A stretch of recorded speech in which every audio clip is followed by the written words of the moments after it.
The B78 Coaching Podcast takes a quick dive into the lives of athletes at all levels. Short and sweet, the goal is to help you troubleshoot some of the common issues and questions around training in a time-efficient manner.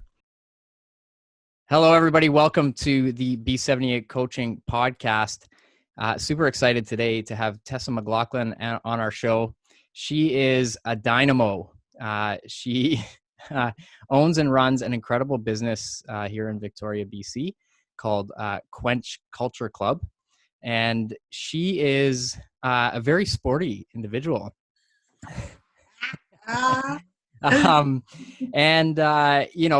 Like many people out there, Tessa has a very full life.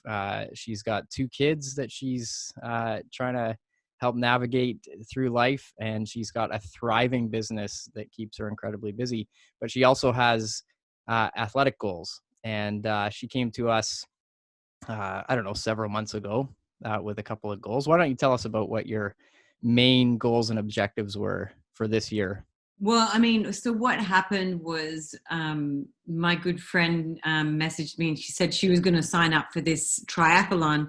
And she was like, do you want to? And I was like, before she'd even finished, I'd finished reading the sentence. I'm like, yes, because I'd always wanted to do a triathlon because I can swim and I can run. I'm not really a great rider, but I was totally into it. And so it was just a sprint, which I thought would be really fun. And I've always admired people like you and people who can train really hard, because that's just not in my DNA at all. So for me, I'm just like, one morning I'll be like, oh, I'm giving up chocolate. And the next 5 minutes I'll be like, oh, look, chocolate. Even when I'm running, I'll be like, yeah, I'm going to do a really long run. And then after like 20 minutes, I'm like, that's good. Yeah. So this has been, so I contacted you, of course. I was like, Jasper, I need help.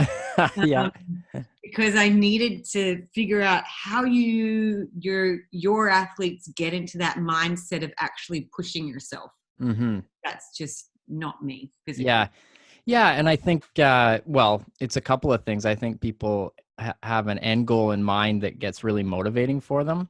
So I think one of the things we discussed early, and I know you had them on the schedule anyway, was to actually sign up for some events, because if you have a target to hit, it's much easier to get out of bed in the morning and actually do it. And I think what happens if people don't take that first step to actually sign up for something, they'll find reasons not to do it.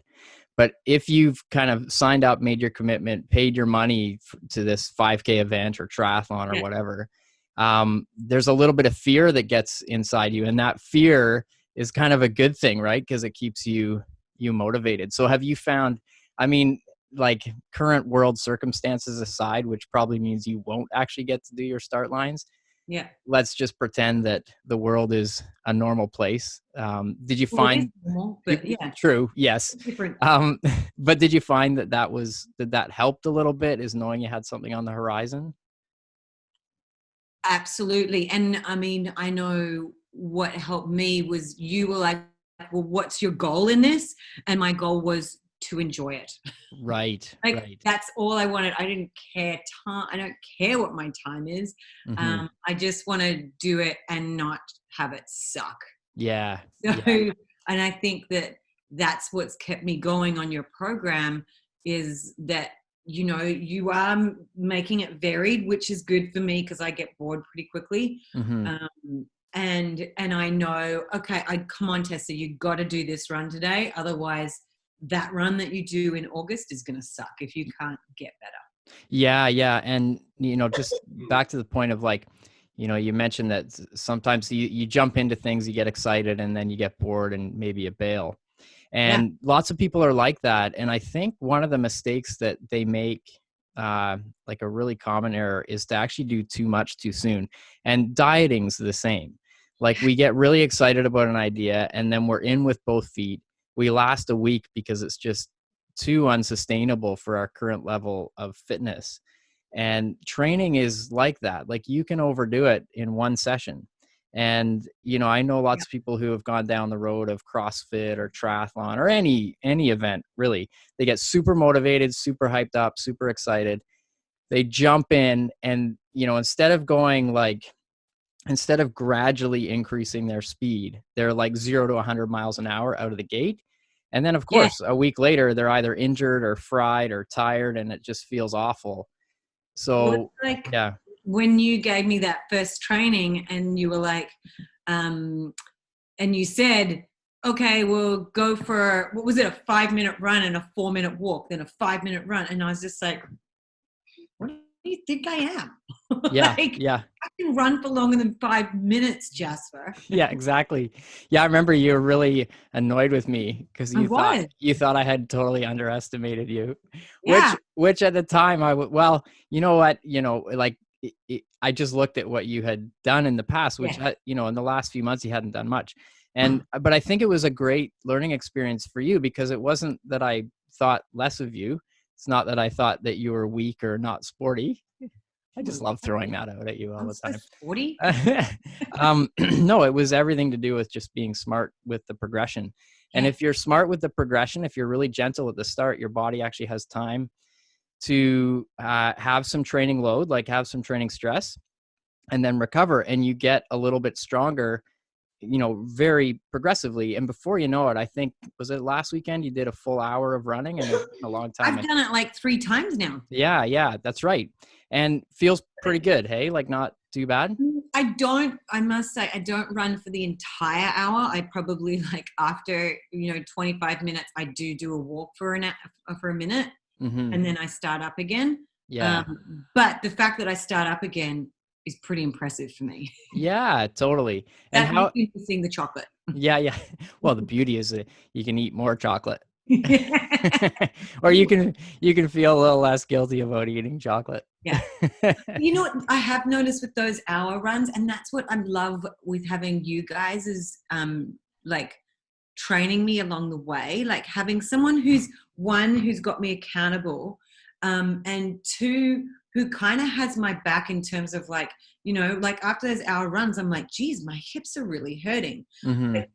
And you guys going, okay, well now that's why we do this strength class next and things like that. So I'm really liking that. And like nutrition wise, how can I keep my energy high when I'm doing that? Like I texted you before I went for the run. Should I eat before I do this run? Right. Yeah.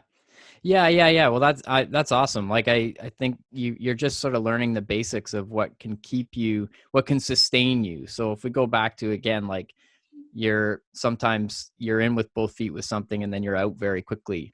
But if you're gradual with it, it's much easier to sustain. And that's the same with anything. It's like our tolerance for it gradually increases as well. So Yeah. even if it's like something like chocolate, like let's say you want to give up chocolate, but you eat like lots of chocolate every day. Isn't that what you Right. said? You wanted to give up chocolate? No, but Never. it's just a But joke. yeah, okay. Anyway, but let's say that was the goal and you're like an avid chocolate eater. So Yeah. if you go from lots of chocolate to zero chocolate overnight, this is really hard. But if you go like from zero chocolate to 95% of your chocolate and then Yeah. 90 and you just sort of wean yourself off it, eventually, it, Yeah. It's I think those that's, are atomic habits. yes. Yeah. Oh, I've heard about that book. Actually, I've got a good friend reading that book. No, it's Adam Creek's reading that book. And I told him I was doing a podcast with you and he sent 2 hearts back. Wasn't that nice? Mr. Creek speaks. Every once in a while, Adam Creek will give me a hug and it's quite terrifying. Oh yeah. Just I've had him like, yeah, he picks you up and you're just like, and yeah, you're like, yeah. Like I feel like I'm sort of part of the food chain when he does that. I'm like, my life would be over if he decided it wanted to be. It's quite funny. Anyway, I'm gonna leave it there. Like we just want to do really quick and simple podcast just about a couple key issues. And the beauty is this is super relatable. Like I can guarantee if you have those struggles, like lots of people other people do too. So yeah. And I mean, the other key thing that I found great with you guys, which, as I said, the advice, like, remember when I was asking Alicia about how to put on my swimming cap? mm-hmm. You know, Oh, it's just that's right. I remember. Yeah. it's so good to have you, like, instead of me going to the pool and like, because I just never swam with a swimming cap when I was young. So to know what to do with hair when Hmm. you're like trying to put on a swimming cap.